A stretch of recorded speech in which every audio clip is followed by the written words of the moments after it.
नीलम, काय ग? अक्का, अहो मी आपली सवयीप्रमाणे तुळशीजवळ अगरबत्ती लावायला आले आणि तुळसच नाही की हो. वय की ग.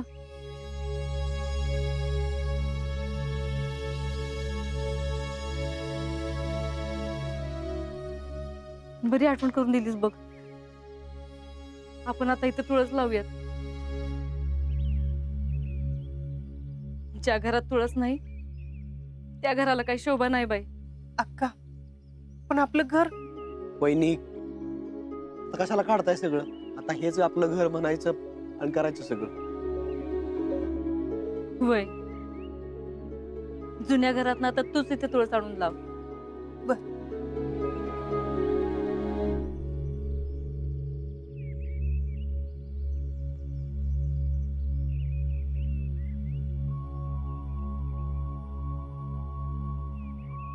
उषा, इधर.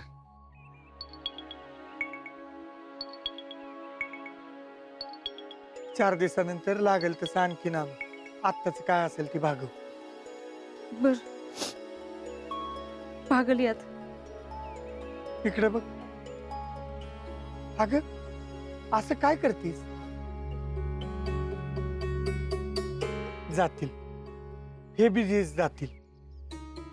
अहो, असं कवा दुसऱ्याच्या दुकानात सामान आणायला लागलं होतं का? पण आज असं काय पाप केलं होतं म्हणून हे दिस बघायला लागतात आपल्याला. अगं असं का बोलतीस? अहो, सुखा समाधानात आणणारं घर होतं माझं. कधी बी कशाची वानवा नव्हती आणि आता ही येळ आली. अगं सुख समाधान आपल्या मान्यावर असते. या घरात पण आपण सुखाने राहू. अहो पण वहिनी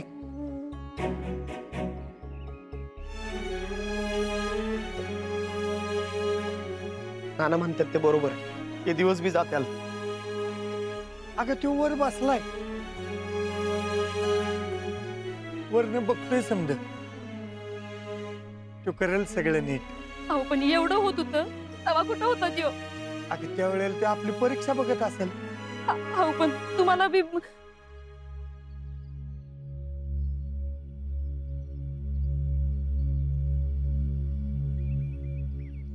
नमस्कार नाना. रामकृष्ण हरी. रामकृष्ण हरी. काय सगळं ठीक चाललंय ना? ठीक आहे समज. काय तुमचं एवढं मोठं घर गेलं, गावात पण सगळीकडे तीच चर्चा चालू आहे. म्हणून म्हणलं आपल्या माणसाची आपण जाऊन चौकशी करून यावी, म्हणून इकडे चक्कर टाकली. होय होय हाय समज नीट. हा पण मानवले म्हणायचं सगळ्यांना. मी टॅलेंटला काल तेच म्हणत होतो, एवढ्या चांगल्या घरात राहायची सवय, आज ही काय वेळ आली ह्यांच्यावर. त्याला काय, ही येळ बी जाईल की. बरं नाना, तुम्हाला काय हेल्प लागली तर मला सांगा, फक्त आवाज द्या, पळत येईल मी. हा आता ह्याच्या आधी आपल्यात जे काय झालं ते सगळं विसरून जावा. म्हणजे शीतल सोबत आमचं लग्न मोडलेलं असेल, किंवा सगळ्या गावासमोर शीतलनं आमचा अपमान केला असेल, काय मनात ठेवू नका. हा आणि आता इतकं सगळं आम्ही करून पण झाला प्रकार आम्ही मनाला लावून घेतला नाही, का राग धरला नाही. तुम्ही जे काय असेल ना, निसंच टॅलेंट काय रे ते, निसंकोच. हा निसंकोचपणे आम्हाला सांगा. हा सांगतो. ना ना फार राया गेल्यासारखी वाटते बरं का घराची. आणि नानांना असं बघायची सवय नाही ना आपल्याला. मी काय म्हणतोय नाना, म्हणजे बघा बर का, मी बघू का तुमच्यासाठी एखादं घर? एक मिनिट भैया, तुम्ही दुसरं घर बघाल पण त्याचं भाडं ते परवडायला पाहिजे ना यांना. काय पण कसं बोलतो रे टॅलेंट? हा ही आपली माणसं आहेत, आपण देऊ भाडं. काय बोलतो? अरे हाय हे घर उत्तमच आहे की. नाही, तुमच्याकडे बघून तसं काय वाटत नाही हो. नाही नाही, तसं काय नाही. काय ते आमच्या रानातल्या शेडवर राहिला हा? तिथलं गडी बी बाहेर काढतो. काय भाडं बिडं देऊ नका. आणि आपल्या माणसाकडनं कसलं भाडं घ्यायचंय हो? काय लागलं तर आम्हाला सांगा. 24/7 आम्ही अवेलेबल आहे. हा, येतो. रामकृष्ण हरी. रामकृष्ण हरी. चला टॅलेंट राव. त्या भैयाची तर ना तू तुम्ही पण ना नाना एवढं खिचवत होता तो, बोलायच नाही मी त्याला. अरे मग आपल्यात आणि भैयाच्यात काय फरक राहिला? त्या भैयाची तर ना एक दिवस जिरवणारच आहे मी. आता आपला हात दगडाखाली अडकल्यात म्हणून. त्याची काय बी गरज नाही. आपण आपलं काम करत राहायचं. कसं काम करत राहायचं नाना? मला तर काय करायचं काय कळत नाही. थांब, करू आपण काहीतरी. दिवस दिवस नुसतं बसून बसून माझं डोकं चालायचं बंद झालंय. अरे आपणच असा धीर सोडला तर घरातल्या बायकांनी कुणाकडे बघायचं? आणि हे बघ, भैया आणि त्याच्यासारख्या माणसांकडे आपण लक्ष द्यायचं नाही. त्यांच्या बोलण्याकडे लक्ष दिलं तर आपलं घर कसं उभं राहायचं रे?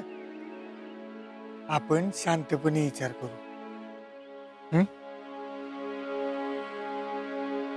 कसं आहे आबा, आपण जरा शांतपणे विचार केला पाहिजे. नाही ऐकायला काय सगळं चांगलंच वाटतंय हो, पण जरा प्रॅक्टिकली पण विचार केला पाहिजे ना. काय साठ म्हणतात त्यात ते. हा, आणि ऍक्च्युली कसं आहे माहितीये का, खरं तर युवक संघटन आणि असल्या गोष्टीत भैयांचा एक्सपिरियन्स दांडगा आहे. पण म्हणून भैया बोललेत का कधी या आर्मीत भरती व्हा म्हणून? तसं नाही भैया, पण मलाच आता आर्मीची आवड काय सगळ्यांनाच असते. बॉर्डर पिक्चर काय सगळ्यांनाच आवडतो. मी 5-50 वेळा बघितलाय. म्हणून आता सगळ्यांनीच बॉर्डरवर गेल्यावर इथलं रक्षण कोण करणार आणि कशाचं करणार? आम्ही असं म्हटलं तर कसं होणार? दुसऱ्या नोकऱ्या कुठं आहेत हो? शेती करावी म्हटलं तर शेती बी जास्त नाही. सगळ्यांनी शेती करून कसं होणार? हा मग आम्ही कशाला आहे? आम्ही नोकरीला लावू कुठंतरी. ते कॉम्प्युटर त्याच्यामध्ये आता कितीतरी जॉब आहेत. भैया IT मध्ये. हा, दॅट इज दॅट. अहो भैया, पण माझं ते शिक्षणच नाही झालेलं. बर, अरे पण तिकडे दुसऱ्या पण नोकऱ्या आहेतच की. नाहीतर मग आपण काय करू, शिरवळच्या MIDC मध्ये बघू. मी तिथे ट्राय केला होता, पण काय होईना. अरे मग आम्हाला येऊन भेटायचं, मिळेल ना कधीतरी नोकरी. हा, कसे आबा, ही आपली पोरं पळायला जातात, भरतीची तयारी करतात, पण ह्यांना पळायला जा म्हणून जे सांगणारे लोक आहेत त्यांच्या घरातलं कोण येतंय का?